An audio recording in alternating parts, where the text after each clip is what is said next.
নমস্কাৰ মই মজিদ বন্ধুসকল পলকতে চাওঁ কিছু 9টা গুৰুত্বপূৰ্ণ খবৰ। প্ৰথমটো খবৰ 10 ছেপ্টেম্বৰ গল বুলি গৌৰৱ গগৈয়ে ফূৰ্তি কৰিব নালাগে, তেওঁ নিজকে বৰ স্মাৰ্ট বুলি ভাবে। আৰু গৌৰৱ গগৈৰ বিৰুদ্ধে এইবাৰ মুখ্যমন্ত্ৰী আনিলে বাংলাদেশ লিংক। 10 ছেপ্টেম্বৰৰ প্ৰতিবেদনক লৈ গৌৰৱ গগৈক এইবাৰ প্ৰত্যুত্তৰ মুখ্যমন্ত্ৰী হিমন্ত বিশ্ব শৰ্মাৰ। 10 ছেপ্টেম্বৰৰ প্ৰতিবেদনক লৈ গৌৰৱ গগৈক প্ৰত্যুত্তৰ মুখ্যমন্ত্ৰী হিমন্ত বিশ্ব শৰ্মাৰ। 10 ছেপ্টেম্বৰৰ দিনটো মুখ্যমন্ত্ৰীক মনত পেলাই দিছিল গৌৰৱ গগৈয়ে। আৰু মুখ্যমন্ত্ৰীৰ অভিযোগক ফ্লপ শ্ব' আখ্যা দিছিল গৌৰৱ গগৈয়ে। গৌৰৱ গগৈৰ বিৰুদ্ধে পুনৰ বিস্ফোৰণ মুখ্যমন্ত্ৰী হিমন্ত বিশ্ব শৰ্মাৰ। গৌৰৱ গগৈৰ বিৰুদ্ধে পুনৰ কেইবাটাও বিস্ফোৰক অভিযোগ উত্থাপন কৰিছে মুখ্যমন্ত্ৰীগৰাকীয়ে। মুখ্যমন্ত্ৰীয়ে কয় যে মই সময়লৈ বাট চাই আছোঁ, তেওঁ ইমান ফূৰ্তি কৰিব নালাগে। তেওঁ অসম জ্বলাব বিচাৰিছে যাতে মই সংবাদমেল দিব নোৱাৰোঁ। 2016ত তেওঁৰ বিষয়ে জুবিন গাৰ্গে কি কৈছিল সেয়া সকলোৱে জানে। তেওঁ নিজকে বহুত স্মাৰ্ট বুলি ভাবে। তেওঁ ভাবে মই এই সময়ত তেওঁৰ বিৰুদ্ধে সংবাদমেল দিব লাগে যাতে এই আৱেগিক সময়ত বিষয়টো তল পৰি যায়। কিন্তু মই ৰাজনীতিৰ অ ক খ শিকি থৈছোঁ, এই মন্তব্য মুখ্যমন্ত্ৰীৰ। মুখ্যমন্ত্ৰীয়ে লগতে কয় যে কোন সময়ত সংবাদমেল দিব লাগে মই জানো। এইবাৰ গৌৰৱ গগৈৰ বিৰুদ্ধে মুখ্যমন্ত্ৰী আনিলে বাংলাদেশ লিংক। কংগ্ৰেছৰ সভাত বাংলাদেশৰ ৰাষ্ট্ৰীয় সংগীত গোৱাৰ পিছত কিয় সেই নেতাক বহিষ্কাৰ কৰা নাই কংগ্ৰেছে? বাংলাদেশৰ ৰাষ্ট্ৰীয় সংগীত গোৱাত মনে মনে ভাল পাইছে গৌৰৱ গগৈয়ে, কাৰণ এয়া আছিল পাকিস্তান চৰকাৰৰ ষড়যন্ত্ৰ। অসমখন যে বাংলাদেশৰ এটা অংশ সেই বাৰ্তা বাংলাদেশক দিছে কংগ্ৰেছে। এই মন্তব্য ৰাজ্যৰ মুখ্যমন্ত্ৰী হিমন্ত বিশ্ব শৰ্মাৰ। পৰৱৰ্তী খবৰ আইনী ভিক্ষা বিচাৰি আদালতৰ দুৱাৰে দুৱাৰে ঘূৰিছে শ্যামকানু মহন্ত আৰু শেখৰজ্যোতি গোস্বামীৰ পত্নী। আইনী সাহায্য লাগে সিদ্ধাৰ্থৰ প্ৰেয়সীক। জুবিন গাৰ্গৰ মৃত্যুৰ ঘটনাত গ্ৰেপ্তাৰ হোৱা অভিযুক্তসকলৰ আইনী সাহায্যৰ বাবে সহায় কৰিবলৈ আগবাঢ়ি অহা নাই অসমৰ কোনো অধিবক্তা। আইনী ভিক্ষা বিচাৰি আদালতৰ দুৱাৰে দুৱাৰে ঘূৰিছে শ্যামকানু মহন্ত আৰু শেখৰজ্যোতি গোস্বামীৰ পত্নী। আইনী সাহায্য লাগে সিদ্ধাৰ্থৰ প্ৰেয়সী আৰু শেখৰজ্যোতিৰ পত্নীক। জিলা আইন সেৱা প্ৰাধিকৰণৰ কাৰ্যালয়ত শ্যামকানুৰ ধৰ্মপত্নী অনিতা ডেকা মহন্ত। বিগত শুনানিৰ সময়ত কোনো অধিবক্তা আগবাঢ়ি অহা নাই আইনী সাহায্যৰ বাবে। CJMে নিৰ্দেশ দিয়াৰ পিছতো আহিবলৈ ইচ্ছা কৰা নাই LADC, যাৰ বাবে এতিয়া আইন সেৱা প্ৰাধিকৰণৰ কাষলৈ পুনৰ আহিছে অভিযুক্তৰ আত্মীয়। ইপিনে কাৰাগাৰত শ্যামকানু মহন্ত, সিদ্ধাৰ্থ শৰ্মা আৰু শেখৰজ্যোতি গোস্বামীক সাক্ষাতৰ বাবে অনুমতি বিচাৰি আবেদন কৰিছে আত্মীয়ই। মুখ্য ন্যায়িক দণ্ডাধীশৰ কাষ চাপিল অভিযুক্তৰ আত্মীয়। পৰৱৰ্তী খবৰ জুবিন গাৰ্গৰ শেষৰটো চিনেমা ৰৈ ৰৈ বিনালেক লৈ ৰাজ্যিক কেবিনেটত ডাঙৰ সিদ্ধান্ত। জুবিন গাৰ্গৰ সপোনৰ ছবি ৰৈ ৰৈ বিনালেৰ GST কলাগুৰু আৰ্টিষ্ট ফাউণ্ডেশ্যনক প্ৰদান কৰা হ'ব। ছবিখন মুকলিৰ এমাহৰ পিছত জুবিন গাৰ্গৰ আদৰ্শক জীয়াই ৰাখিবলৈ ব্যৱহাৰ কৰা হ'ব এই ধন। উল্লেখযোগ্য যে কলাগুৰু আৰ্টিষ্ট ফাউণ্ডেশ্যন মানুহৰ সহায়ৰ বাবে গঠন কৰিছিল জুবিন গাৰ্গে। অসমত চিনেমাৰ আমোদকৰ ৰাইজৰ পৰা নলয় ৰাজ্য চৰকাৰে। সংবাদমেল পাতি এই ঘোষণা মুখ্যমন্ত্ৰী হিমন্ত বিশ্ব শৰ্মাৰ। দৰ্শকসকলৰ বহুতো গুৰুত্বপূৰ্ণ খবৰ আছে। তাৰ আগতে আপোনাক জনাওঁ যে যদি আপুনি এতিয়ালৈকে এইটো ভিডিঅ'ত লাইক কৰা নাই তেন্তে এতিয়াই ভিডিঅ'টোত লাইক কৰি দিয়ক। আৰু এনেকুৱা ধৰণৰ ভিডিঅ'সমূহ নিতৌ চাবলৈ চেনেলটো ছাবস্ক্ৰাইব কৰি কাষত থকা বেল আইকনটো প্ৰেছ কৰি ৰাখক।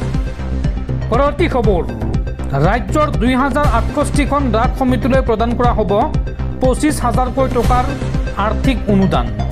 আৰু মাজুলীৰ 67খন ৰাসলৈ ৰাজ্য চৰকাৰৰ তৰফৰ পৰা 50,000কৈ টকাৰ অনুদান আগবঢ়োৱা হ'ব।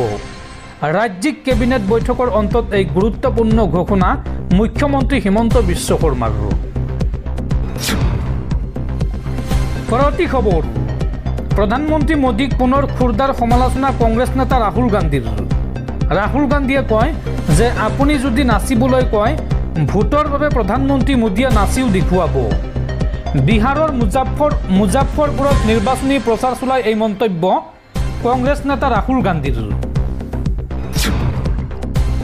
পৰৱৰ্তী খবৰ, ২৬ৰ নিৰ্বাচনৰ পূৰ্বে বিজেপিত খহনীয়া আৰম্ভ।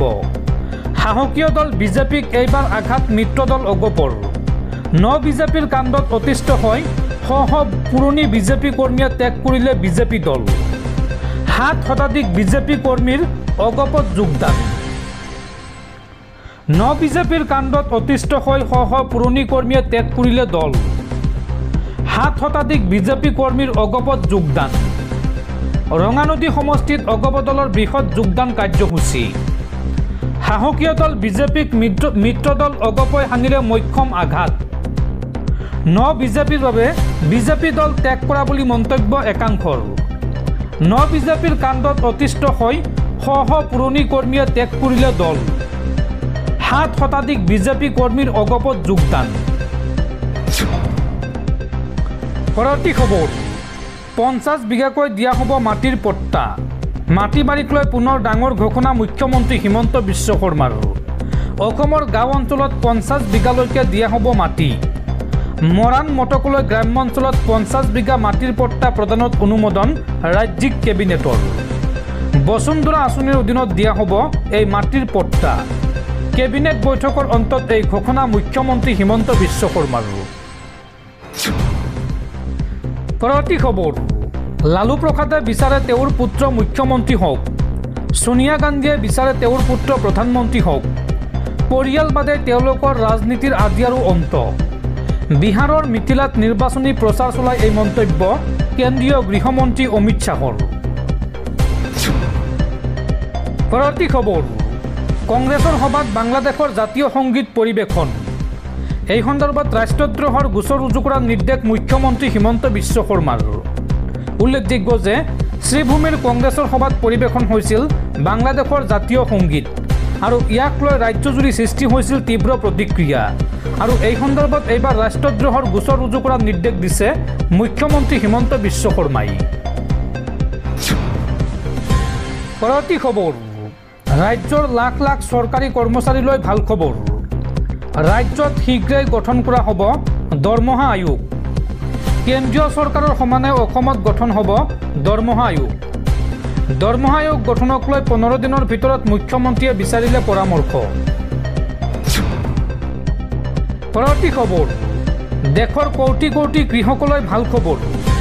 PM কিষাণ সন্মান নিধিৰ 21 নং কিস্তিৰ ধন পাবলৈ সাজু হওক প্ৰকৃত কৃষকসকল। দেশৰ কোটি কোটি কৃষকে নৱেম্বৰ মাহতে লাভ কৰিব PM কিষাণ সন্মান নিধিৰ 21 নং কিস্তিৰ ধন। যিকোনো মুহূৰ্তত PM কিষাণৰ ধন লাভ কৰিব কৃষকসকলে। PM কিষাণৰ 21 নং কিস্তিৰ ধন পাবলৈ সাজু হওক প্ৰকৃত কৃষকসকল।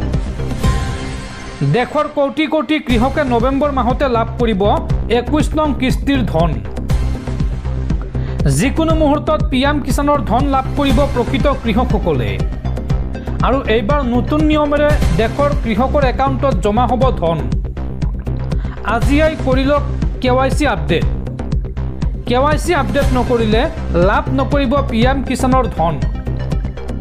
আৰু জালিয়াতিৰে নাম সন্নিৱিষ্ট কৰা হাজাৰ হাজাৰ ভুৱা কৃষকৰ নাম এইবাৰ কটা গৈছে এই লিষ্টৰ পৰা। আৰু অতি শীঘ্ৰেই PM কিষাণৰ প্ৰকৃত কৃষকসকলে লাভ কৰিব PM কিষাণ সন্মান নিধিৰ 21 নং কিস্তিৰ 2000কৈ টকা।